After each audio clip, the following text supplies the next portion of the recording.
ایک بار میں دوستوں کے ساتھ سینما گیا۔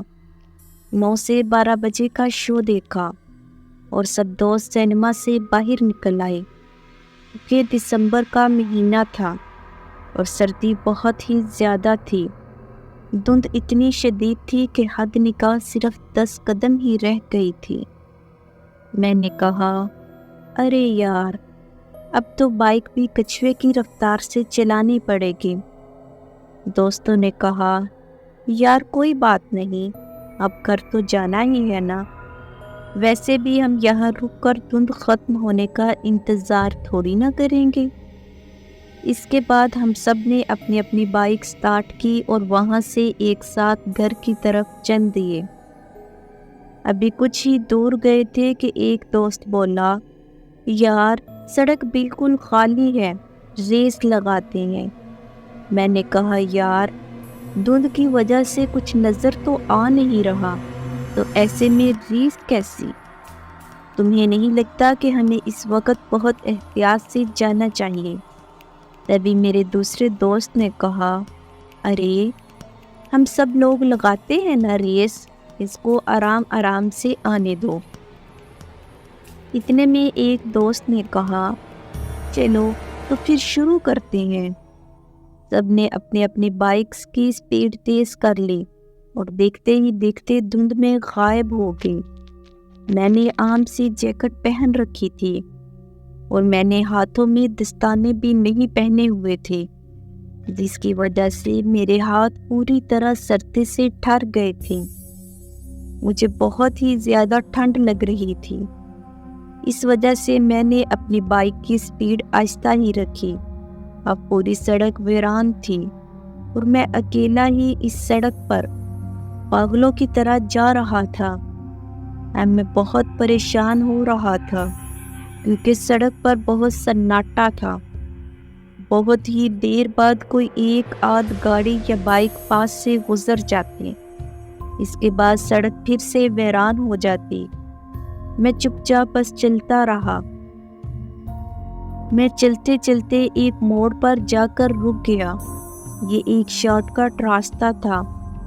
اس شارٹ کٹ راستے کا نام ٹھنڈی سڑک تھا، کیونکہ اس سڑک کے دونوں اطراف میں بانسوں کے بڑے بڑے درخت لگے ہوئے تھے۔ میں نے سوچا اگر میں بانسوں والی سڑک سے جاؤں تو جلدی ہی اپنے دوستوں تک پہنچ جاؤں گا، لیکن اس کے ساتھ ساتھ میں تھوڑا گھبرا بھی رہا تھا کیونکہ یہ سڑک پہلے ہی عجیب و غریب واقعات سے بہت بدنام تھی۔ بہت سے لوگوں سے میں نے اس سڑک کے بارے میں سنا تھا کہ اس راستے پر بہت سی ہوائی چیزوں کا بسیرا ہے۔ ان کا یہ بھی کہنا تھا کہ جو بھی رات 7 بجے کے بعد ایک سڑک سے گزرتا ہے، اس کے ساتھ ضرور کچھ انہونی ہو جاتی ہے۔ پھر میں نے سوچا، یار میں تو ایسے ہی ڈر رہا ہوں، لوگوں کا کیا ہے، لوگ تو ایسے ہی سنی سنائی باتوں پر یقین کر لیتے ہیں۔ یہ سوچ کر میں اس سڑک پر چل پڑا اور آہستہ آہستہ بائک چلاتا ہوا آگے بڑھنے لگا۔ اس سڑک پر دھند اور بھی زیادہ تھی، بس بائک کی لائٹ میں ہی تھوڑا بہت نظر آ رہا تھا۔ میں ابھی تھوڑا دور ہی گیا تھا کہ مجھے ایسا لگا کہ سڑک کے بائیں طرف کوئی سفید کپڑے پہن کر کھڑا ہے، لیکن مجھے صاف دکھائی نہیں دے رہا تھا۔ میں نے بائک کی سپیڈ بالکل کم کر لی اور تھوڑا اور آگے گیا۔ بائک کی لائٹ اس سفید کپڑے والی چیز کی طرف ڈالی تو دیکھا کہ سڑک کے بائیں طرف ایک بہت ہی خوبصورت اور دلکش سفید لباس پہنی ایک عورت کھڑی ہے۔ اس کے کالے گھنگھرانے لمبے لمبے بال تھے جو کہ اس نے کھلے چھوڑے ہوئے تھے۔ اس کا چہرہ بہت ہی پرکشش اور خوبصورت تھا۔ اس نے بہت ساری جیولری پہن رکھی تھی۔ ایسا لگ رہا تھا کہ یہ کسی امیر ترین گھرانے سے تعلق رکھتی ہے۔ پھر میں نے سوچا کہ یار رات کا 1 بجنے والا ہے، یہ عورت اس ٹائم یہاں کیا کر رہی ہے؟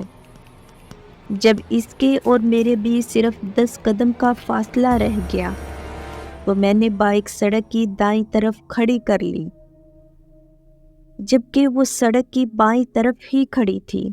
میں نے دور سے بائک پر بیٹھے ہوئے اس کو پوچھا، کون ہو تم؟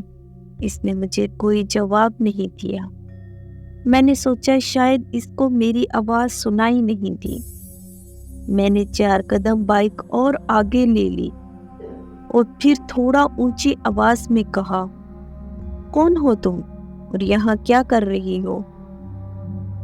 لیکن اس نے پھر سے کوئی جواب نہ دیا۔ اب میں تھوڑا گھبرانے لگ گیا تھا۔ میں نے آخری بار اونچی آواز میں کہا، دیکھو، اگر تم نے اب بھی جواب نہ دیا تو میں پھر جانے لگا ہوں۔ تو اس نے اچانک سے رونا شروع کر دیا۔ روتے ہوئے بولی، میں بہت ہی مشکل میں ہوں۔ میں اپنے شوہر کے ساتھ اپنے رشتہ داروں کی شادی کی تقریب سے واپس آ رہی تھی کہ اچانک سے ہماری بائک پنکچر ہو گئی اور ہم پیدل چل رہی تھی کہ میں تھک گئی۔ تو میرے شوہر نے مجھ سے کہا، تم یہاں رکو، میں جلدی سے کہیں سے پنکچر لگوا کر لاتا ہوں۔ میں تب سے یہاں کھڑی ہوں، پر میرا شوہر ابھی تک لوٹ کر نہیں آیا اور اس سنسان جگہ پر مجھے بہت ڈر لگ رہا ہے۔ اس کی باتیں سن کر میرے دل میں رحم آ گیا۔ میں بائک سے اتر کر اس کی طرف گیا۔ پھر میں نے کہا، دیکھیں، آپ روئیں مت، مجھے یہ بتائیں کہ آپ کا شوہر کس طرف گیا ہے؟ تو اس عورت نے دھرم پورہ کی طرف اشارہ کرتے ہوئے کہا، وہ ادھر کی طرف گئے ہیں۔ تو میں نے اس عورت سے کہا، اگر آپ کو برا نہ لگے تو آپ میرے ساتھ بیٹھ جائیں، میں آپ کو دھرم پورہ اتار دوں گا، پھر آپ ادھر سے اپنے گھر چلی جانا، کیونکہ دھرم پورہ میں اس ٹائم بھی آپ کو رکشہ وغیرہ مل ہی جائے گا۔ ویسے بھی میں دھرم پورہ ہی جا رہا ہوں، تو اگر جانا ہے تو بتائیں۔ اس عورت نے اپنی آنکھوں سے آنسو پوچھتے ہوئے کہا کہ آپ کا بہت بہت شکریہ، آپ مجھے بس رکشہ تک لے جائیں، آگے میں خود ہی چلی جاؤں گی۔ میں واپس بائک کی طرف گیا اور بائک سٹارٹ کر کے اس کے پاس لے گیا۔ وہ بائک پر بیٹھ گئی، پھر ہم وہاں سے چل پڑے اور اچانک سے مجھے بہت زیادہ ٹھنڈ لگنے لگی۔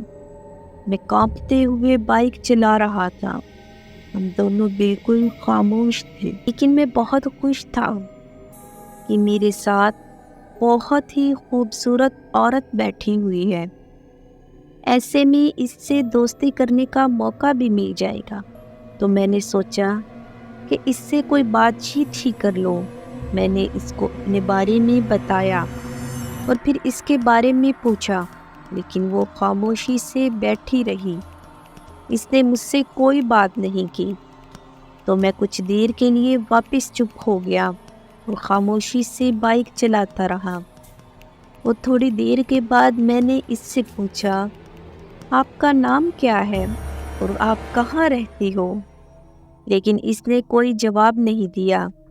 میں آگے دیکھتے ہوئے اس سے ادھر ادھر کی باتیں کرتا رہا، پر اس نے مجھ سے پھر کوئی بات نہ کی۔ اب مجھے اس پر غصہ آ رہا تھا۔ میں سوچ رہا تھا، لگتا ہے یہ اپنی خوبصورتی پر بہت زیادہ گھمنڈ کر رہی ہے اور مجھے نظر انداز کر رہی ہے۔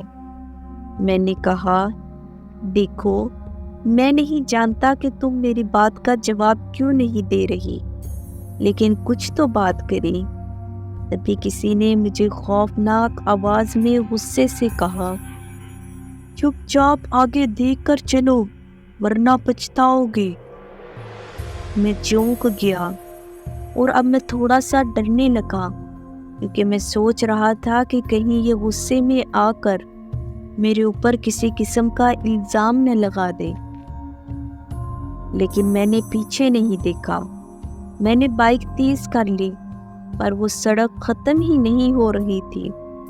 جب میں نے غور کیا تو بائک ابھی بھی بالکل سلو تھی جبکہ میں اس کو چوتھے گیئر میں فل تیز چلا رہا تھا۔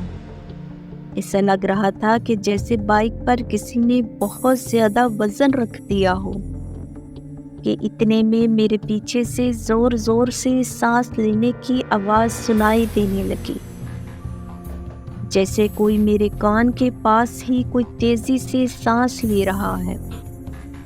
میرے رونگٹے کھڑے ہونے شروع ہو گئے۔ اب میں کچھ سمجھ گیا تھا کہ میرے ساتھ کوئی عورت نہیں ہے بلکہ کچھ اور ہی چیز ہے۔ اتنے میں اس عورت نے میرے کاندھے پر ہاتھ رکھا اور اچانک سے میرے پورے جسم میں ایک ڈر کی لہر دوڑ پڑی۔ میں نے ڈرتے ہوئے جب اپنے کاندھے پر نظر ڈالی تو مجھے ایک عجیب سا بڑے بڑے نوکیلے ناخن والا کالا سا ہاتھ دکھائی دیا۔ وہ ہاتھ آہستہ آہستہ سے میری گردن کی طرف بڑھنے لگا اور میرے پیچھے سے ایک خوفناک ہنسے کی آواز آنے لگی۔ وہ ہنسی ایسی تھی کہ اس کے آگے میرے بائک کی آواز بھی دب گئی اور بائک جیسے کسی جگہ میں پھنس گئی تھی۔ اس کے ٹائر تو گھوم رہے تھے پر بائک ایک ہی جگہ کھڑی تھی۔ تبھی کسی نے پیچھے سے میرے دوسرے کاندھے پر اپنا منہ رکھ دیا۔ میں ڈر سے تھر تھر کانپنے لگا۔ ابھی میں بائک سے گرنے ہی والا تھا کہ پتہ نہیں کیسے میں نے ہمت کر کے زور زور سے کلمہ پڑھنا شروع کر دیا۔ ایسا کرتے ہی میرے پیچھے سے ایک خوفناک چیخ کی آواز آئی۔ میں نے کانپتی ہوئی گردن سے پیچھے دیکھا تو میرے ساتھ ہی ایک بہت بھیانک شکل والی عورت بیٹھی ہوئی تھی۔ اس کی شکل پوری طرح کالی، لیکن اس کی بڑی بڑی سفید آنکھیں تھیں جو رات میں لائٹ کی طرح روشن تھیں، اور اس نے ایک ہاتھ میری گردن پر رکھا ہوا تھا، دوسرے ہاتھ سے ایک درخت کو پکڑا ہوا تھا جو کافی دور تھا۔ شاید اس وجہ سے بائک آگے نہیں جا رہی تھی۔ یہ سب دیکھ کر میرا پورا جسم بالکل برف کی طرح ٹھنڈا پڑ گیا۔ میں اور زیادہ اونچی آواز میں کلمہ پڑھنے لگا۔ اس نے میری گردن کو چھوڑ دیا۔ میں نے جلدی سے کلمہ پڑھتے ہوئے بائک کو پوری طرح ریس دی تو وہ عورت بائک سے نیچے گر گئی اور اچانک سے بائک فل سپیڈ سے آگے بڑھنے لگی اور بالکل ہلکی ہو گئی۔ میں نے پھر پیچھے مڑ کر نہیں دیکھا اور 5-6 منٹ میں ہی دھرمپور جا پہنچا اور بنا رکے ہی گھر چلا گیا۔ اب وہ چیز کہاں تک میرے پیچھے باغی ہوگی مجھے کچھ پتہ نہیں، بس اتنا پتہ ہے کہ اس دن مجھے فوراً سے بہت تیز بخار ہو گیا تھا۔ ویڈیو پسند آئے تو ویڈیو کو لائک کریں، چینل کو سبسکرائب کریں اور بیل نوٹیفیکیشن کو دبا دیں تاکہ ہماری آنے والی ہر ویڈیو آپ تک بآسانی پہنچ سکے۔ شکریہ۔